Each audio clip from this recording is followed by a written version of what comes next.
Hi, I'm Malcolm Stern, and in conjunction with my friends John and Sandra Wilson from Online Events, we're creating a series of podcasts called Slay Your Dragons with Compassion.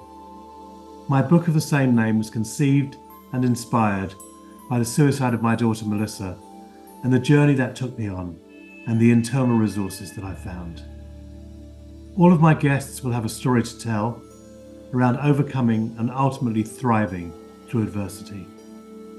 Special thanks to the band Stairway, Jim McCarthy and Louis Chinamo, for the use of theme music from their album Medicine Dance, and my engineer Owen Santiago. I hope you enjoy this series, and thanks for listening. Hi, I'm Malcolm Stern, and welcome to my podcast, Slay Your Dragons with Compassion, which is done in conjunction with my friends at Online Events, John and Sandra Wilson. I'm getting a range of guests who are sharing their stories about how they've coped with adversity, how they thrive through adversity. And today's guest is a really interesting one for me because I run, as my main thing is to run psychotherapy groups. And often people come to psychotherapy groups expecting to have an enormous breakthrough and their lives would change. And the reality is that in psychotherapy groups, what usually happens is that there may be some insights and some practice that happens that then sort of sets out the possibility of a new path. But we did have one of those magical moments with my guest Helen McCarthy this morning, and we're going to take a look at what happened for her and something of her story and where she's got to. So welcome, Helen, to the podcast. Thank you, Malcolm. It's lovely to be here. And perhaps you could share a little bit of us about first of all, what took you to a psychotherapy group and what happened in that group and how did it emerge? Okay. Well, I found my way to your group, Malcolm, partly because I'd heard about it when I went to Skiros a couple of years before. So I'd heard about you, and I've got a long history of mental health problems, right from very young childhood, and I was treated for depression for a long time, and then when later on I was diagnosed with bipolar disorder, which was certainly the better diagnosis. Not that we always think labels are the be all and end all of our mental and spiritual development, but I found my way to your group after my divorce because I was really broken-hearted and really actually very suicidal. I mean, I've made a number of suicide attempts in my life and lived with suicidal thoughts really persistently and pretty constantly from probably the age of about 22 to the age I was when I went to your group, which would have been, well, it was 2020. So I was 60. There you are. I remember because it was when the pandemic happened. And I went to your group because I wanted to heal, really. I'd done a lot of one-to-one psychotherapy. I'd read every self-help book on the planet, I think. And I really needed to find a way to heal. And I hadn't stopped trying, although I was pretty close to it, I think. And when I went to your group, I mean, it is an amazing experience doing your group, Malcolm. I feel very privileged. I don't want to do too much of an advertising break, but I that's don't mean great. to advertise, but it really was life-changing for me. So I talk about your group to everyone I meet pretty much if I'm having a deep conversation with them. But I decided it was really, really hard for me to talk about my suicidal feelings. And I left it quite a long time. I've been in the group for quite a long time before I was confident to raise those feelings.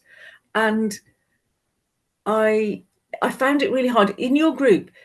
The way you create the container with this sort of, the group of people, it creates a situation where you can just kind of, let me just try, you can kind of allow yourself to drop in to the feelings that are difficult for you.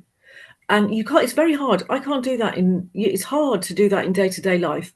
But in that situation, it was possible for me to think about and address my suicidal feelings and feel them there.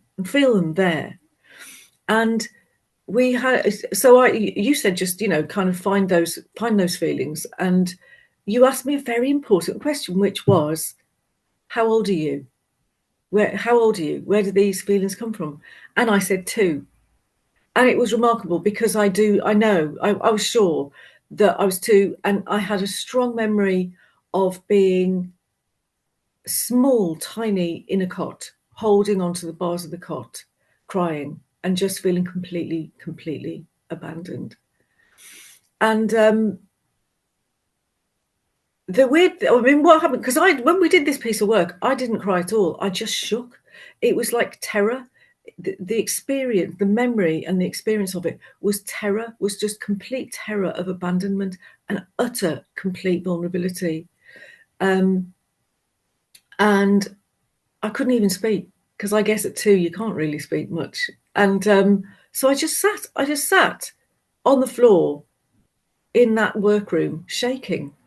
And you said to the group members, I think, the group members, I mean, the sense of safety in that group was what made it possible, obviously, to go to that place within myself. And but you were very guiding as well, and you said to the group members, this is like this is a baby, it's a very, very vulnerable baby. And you sat next to me and you just put your arm around me, and I leaned in, and you said, has anyone got anything they want to say to this very vulnerable, abandoned little baby? And then, one by one, each member of our group came to me. And honestly, it feels like a religious experience to me. Looking back, it feels like a religious experience. I know that sounds nuts, but hey, I've got a diagnosis. It was amazing. So one after another, people in the group came over to support me. And the first one, am I allowed to say names from the group? I don't know if I really should. Give them a pseudonym. It would be good. Okay. The first one was I can't. It's too hard to give them a pseudonym. But the first person, a wonderful, strong feminist who is a dear friend of mine to this day, she came over and she took your place. She almost pushed you away, and she held me. And she's like fierce, and I felt very safe. I mean, I felt safe with you, but she didn't say anything. She just clasped me to her ample bosom and just made me feel so safe. And then one by one, everyone in the group came over. One of the group members came over, and she was a social worker, and she came over and she held my hands and she looked into my eyes and she said, I'm a social worker, and if I think you need to be taken away from this family. These people shouldn't be looking after you. None of this is your fault. And this family is your new family. And she pointed to everyone in the group and said, this is your new family. And then another person came over who is like the age of my son, who has children. And he came over to me and he said, if you were my daughter, I would be so proud of you, and I would never leave you on your own. I would always make sure you were safe.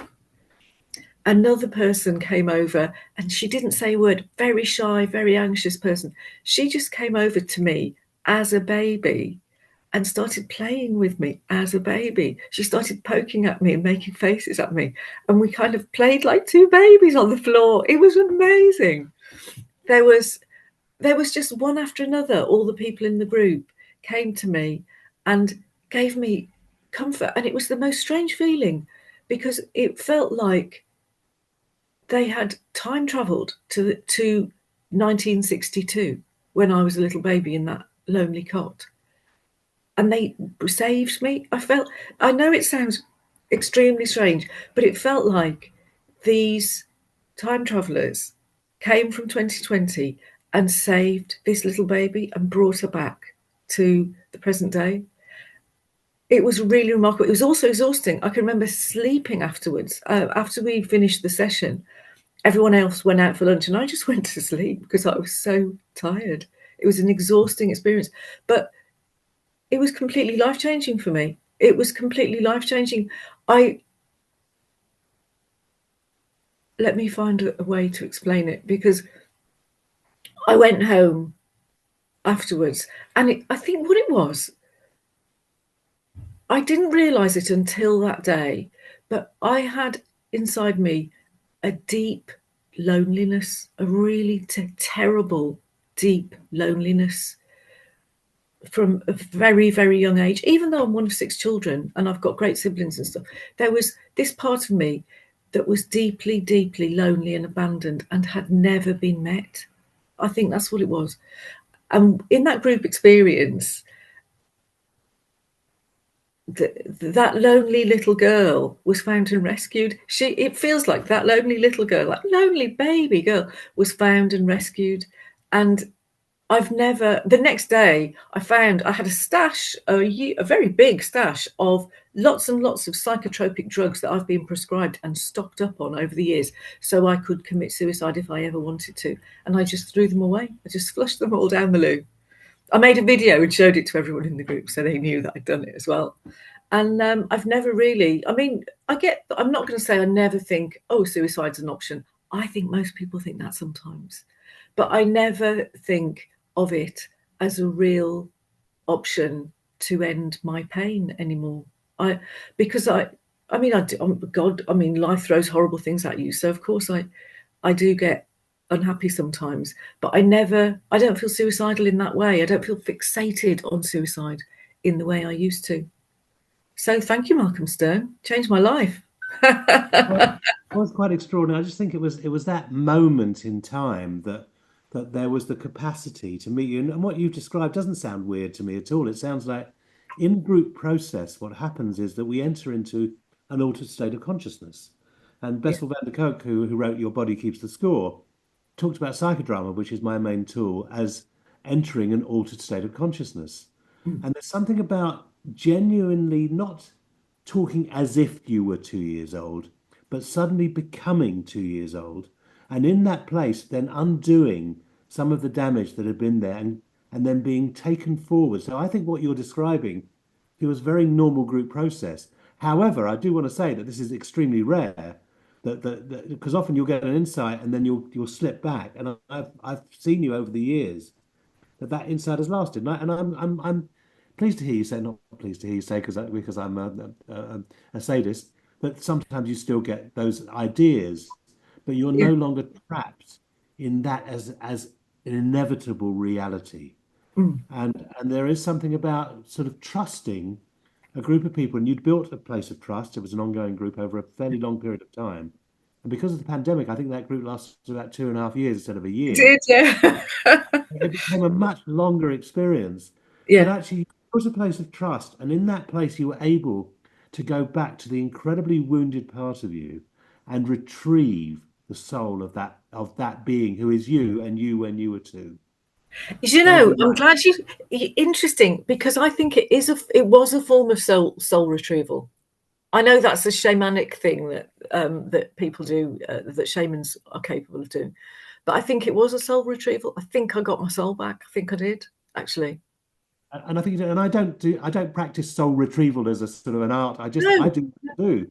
But I do think that something happened that was a once in a blue moon. Maybe in the 40 years I've been running groups, something of this ilk has happened maybe 3 times.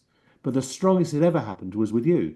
And it was a sort of it was almost a sort of an endorsement for me that this work matters and to keep doing it. So now I'm in my mid 70s and I thought, oh, I'm getting a bit old. Maybe I should retire. And actually, I can't afford to anyway. But No, I same. actually, yeah, I don't want to retire. I want to bring what I do where it makes a difference to people. And I saw it made a difference to you. And I'm so um, grateful for you for the way you've been able to talk about it just now because I didn't want to push you into a place of outing yourself as someone who was ready to take their own lives, someone who was in a terrible state.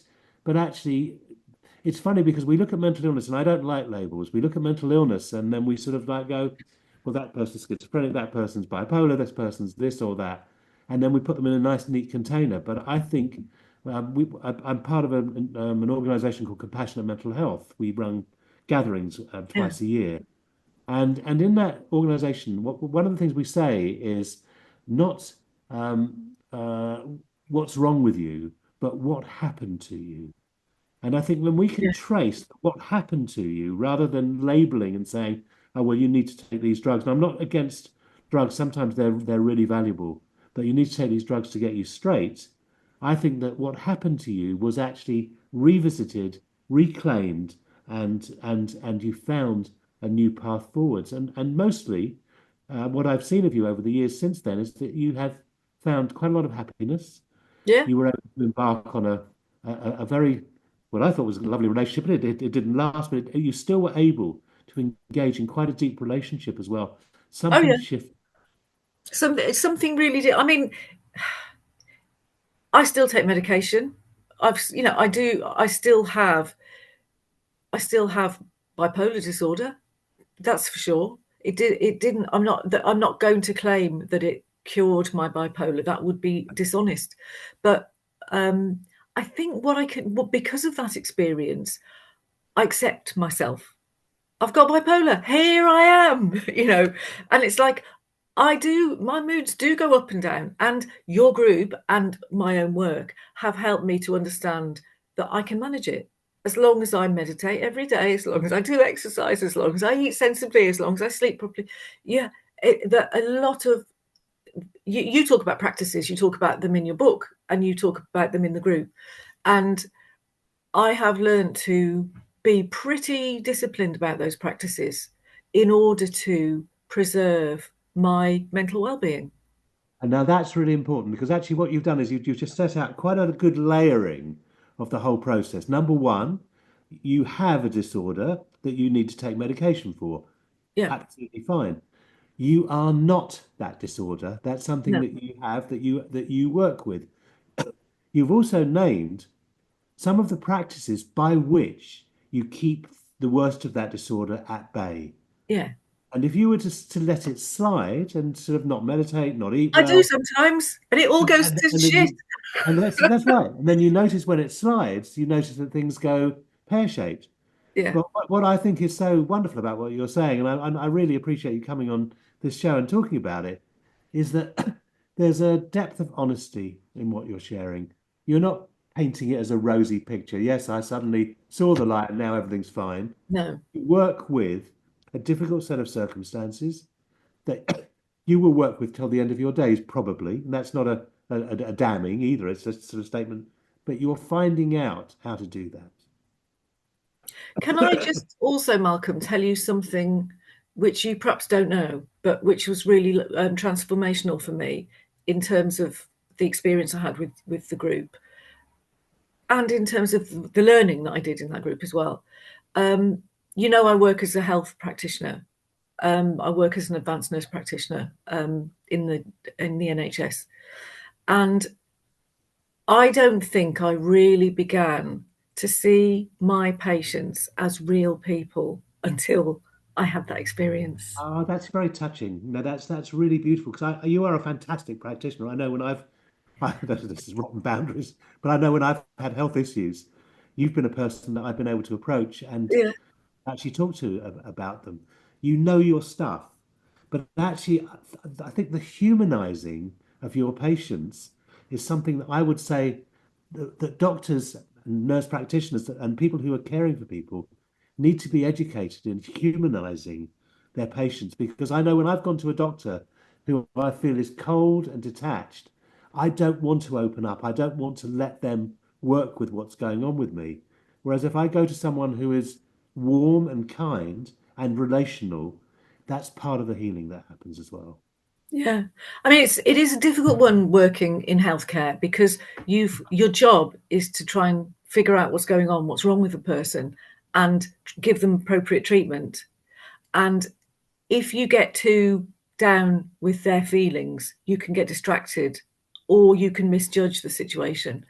But I think through my life, historically, maintaining that distance was also a form of armor.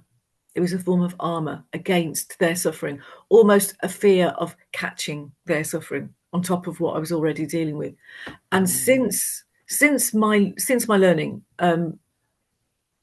from the group, and I mean also, some notions of compassion, self-compassion, and com- compassionate compassion-based meditation and so on. I have learned to cross cross the doorway between me and me, the health practitioner, and me, the human, and and hold their hand more. I feel like, so now when I talk to people on the phone a lot because I work at night, and often you get people, you often get old people who go, who tell you that they've got all these symptoms, and you realise they've had these symptoms for years and years, and probably there's probably nothing terribly different, but they're scared. And slowly you think, oh my God, this person's on their own at home. They're 88, they're housebound, they can't get to the front door, they're scared. And so you just talk to them as a person rather than going, well, I don't think there's anything seriously wrong here. I think you can just talk to your GP about this in the morning. Rather than that, you can go, God, it must be really scary being you sitting in that bed. How's it going? And you can actually have it, you can connect with people, but you need to be quite brave to do it. And you need to trust your ability not to fall into their pain to do it. And I feel like I've And learned to do that since the group. that's balance. It's interesting that you talk about bipolar and that's like a balance being skewed. And Oh, what you're looking at here is balance between staying human, keeping your heart engaged in the process, yeah, and also um, being able to function quite well as someone who knows what most things mean and can analyze people's conditions. So it's a yeah, very valuable gift, and I think that it's rare. I think that a lot of doctors do feel like they're shut down. Interesting, a lot of doctors get heart attacks as well, and I think that's a closing down of the heart. But I think mm, there's something about, I know that my GP, for example, is someone I feel utterly trustworthy. Is someone I'll go to, and I know that he will meet me where I am. And it may be something minor that I'm looking at or whatever it is, but I know that I feel safe in the humanity of who he is, as well as his expertise. And I yeah, think what you're looking at is humanity and expertise logged together. yeah. Hard balance to get right, but it's it's more it's more satisfying to work that way. And I can feel that patients feel better cared for when you treat them that way. Well, it's true. And I know that if I look at myself as a psychotherapist, it's I used to go away from groups at the end of an evening and sort of like have nightmares about what was happening for people. I'd hear the most terrible stories of abuse and Mm. of loss and grief and death, and it would shatter me. But Yeah, I somehow found, and I don't know if I had the formula, I could write a book about it. But I somehow found the place inside me that was able to not get caught in what was happening, to keep my compassion alive, but not to get caught in the place where I was um, destroyed by the pain that someone else was in. And I think that is the way forward for those who work with others, is to find that healthy balance and to practice that healthy balance. And that's what I'm hearing, is that you're in a place of practice. And yeah. what it that your work will improve rather than you will get seen as maudlin and sentimental, that your work will improve. And I bet that has happened for you, has it? Well, God, it's the NHS is a hard place to work, so there are good days and bad days. But I think I feel more resilient. I feel more able to deal with the Sturm und Drang of it all in the health service. Yeah, and it's like there will be people like you who are sort of like who are outliers, who are able to sort of like to tread the balance between the human being, the practitioner, the open heart, and that does feel more challenging. But as you say, it's also more rewarding. Yeah, And definitely I feel like when I've met people in the therapeutic space, and my heart has been melted. Sometimes, I'll have tears in my eyes. And I remember when you were working, I had tears in my eyes at the pain of this little baby. And yeah, it was you also did, yeah, it was also interesting that what happened was that I knew that you needed a mummy to sit with you. I didn't go, right, we need a mummy. Someone come and sit here and be a mummy. But at that moment, someone came and was the, with big bosoms, came and was the mummy, which Yeah. was exactly what you needed. So I just was the transition, not just the transition, I was the transition for you between the start of the group embracing this little baby in its midst, and helping birth it back to well-being and health. By the way, I'm going on holiday with that mummy next Oh, week. oh, how lovely. Good. Just for your information, which she's Good. such a dear friend to me now. Oh, Yeah, my love, please, yes. I Yeah. will. I will. It's lovely. And I think that often the friendships that come out of deep engagement with people where we are showing ourselves go far deeper than the families we can be born into as well. Although you do have, I know you, your sister lives with you, She and does. I Yeah. know that you have a beautiful relationship. There seems like there's a really easy flow with you. So you have it Yeah. with family as well. No, I mean, I'm able. I'm blessed. I feel very lucky. I mean, it's so funny. I went into your group in 2020 feeling damned, really, and I just feel so blessed now. Yes. Well, you know you're doing the work, and I think that's clear that you're doing the work, and it's showing up in all areas of your life as well. So we're coming close to the end of our podcast, Oh, and the really? question, yeah, That well, went flying by. let's fly about when you're having fun. And I always ask the question, and we can allow this to unfold a little bit as well. It's just like, what's the particular dragon you've had to slay in order to be who you are? So that's like, what's the obstacle you've had to overcome? How have you got through it? What is a particular skill you've had? um,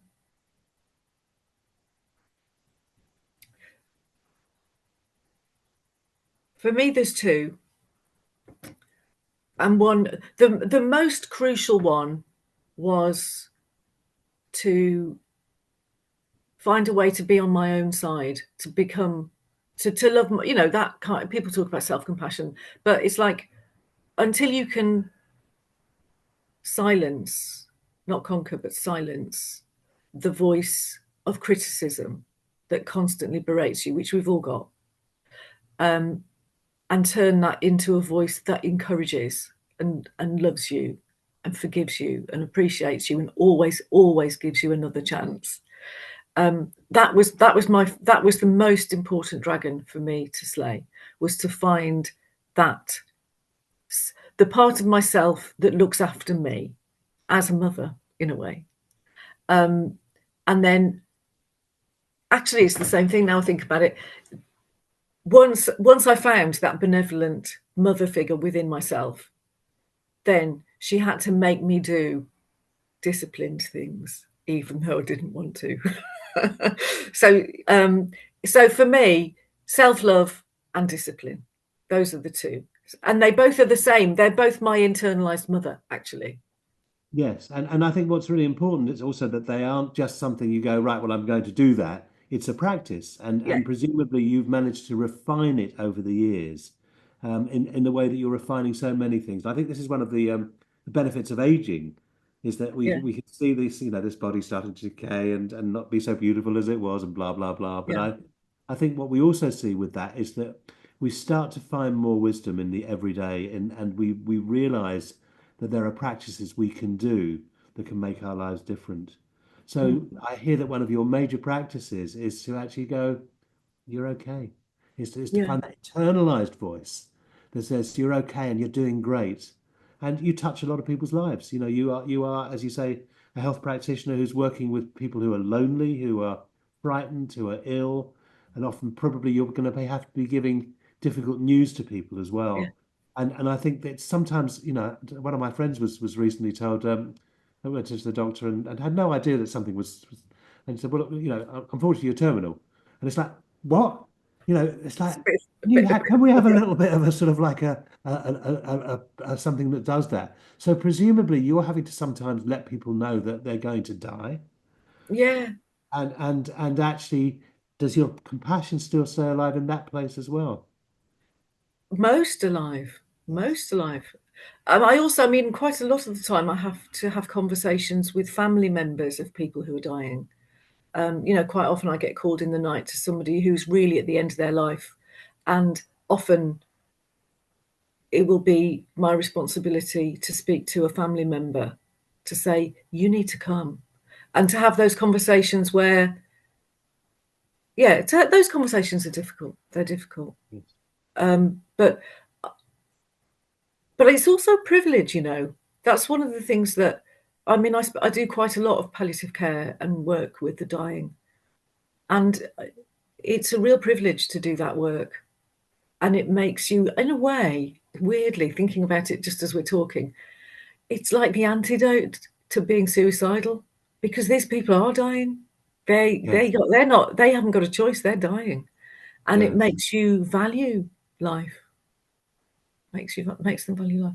Malcolm, you know, I wanted to say one other thing It's about, fine. you know, the internalized mother. You know, that internalized mother I was saying about loving yourself. Yes. Because I have, that was the hardest piece for me, was to be loving and kind to myself.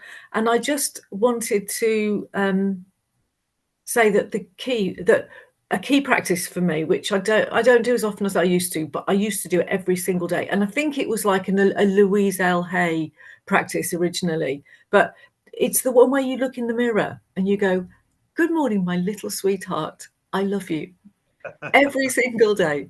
And Yeah. it's so hard to do. And I've told loads of people to do it. I've told somebody you know very well that I'm dealing with who's very depressed at the moment to do that, and they just can't do it. They just cannot do it. And but if you do, and you feel completely stupid, you feel stupid and embarrassed to look yourself in the eyes every day and go, "Good morning, my little sweetheart. I love you. You are my favorite person. You're going to have a really good day, and I'm going to look after you all day." That, right? If you do that every day for like 3 months, it changes you. I promise, it changes you. I just want to say, because it's so important, that practice. And it's really hard to do, but it's ever so beneficial. I think it is. And you've talked about someone who was depressed who's not able to do that. Yeah, I think we need sometimes to get affirmation in the outside world before we can yeah, give ourselves affirmation. And I yeah. think that is truly what happened to you, that you got affirmation I that you did. were a beautiful being from Yeah, people who've been around you for a fair length of time. yeah, And now you're able to sort of do the self-care you're talking about. But yeah. I think it's not easy. And I Oh, think we need to create environments for ourselves where we are nourished in order to start healing the wounds of the past as well. So, glory be. Thank you so much, oh, Helen, Malcolm. for coming on the show and sharing so honestly and openly. And as you know, I was deeply, deeply touched by your work and your story. And I think the work we did with you took about 2.5 hours. Normally, a piece of work I'll do in the middle is about an hour, but it was timeless, and the Yeah, whole I group had was no the sense of same. time. Yeah, there was no sense. It was like it took what it took, and it was at some level miraculous. At another level, there is something about the ritual of being in a group, and you undertook a ritual, and that Yeah, ritual has left you richer than you were before and 100%, yeah, 100%. yeah. So thank you Lucky so much. me. Lucky you. Lucky me. But lucky the people who you work with as well, that they get to meet someone who can meet them with their heart open and with humanity, which makes it so much easier to handle difficult engagements with health and well-being. Oh, So thank you. thank you, Helen, and look forward to seeing you soon. Take care, Malcolm. Lovely to see you. Okay, cheers then.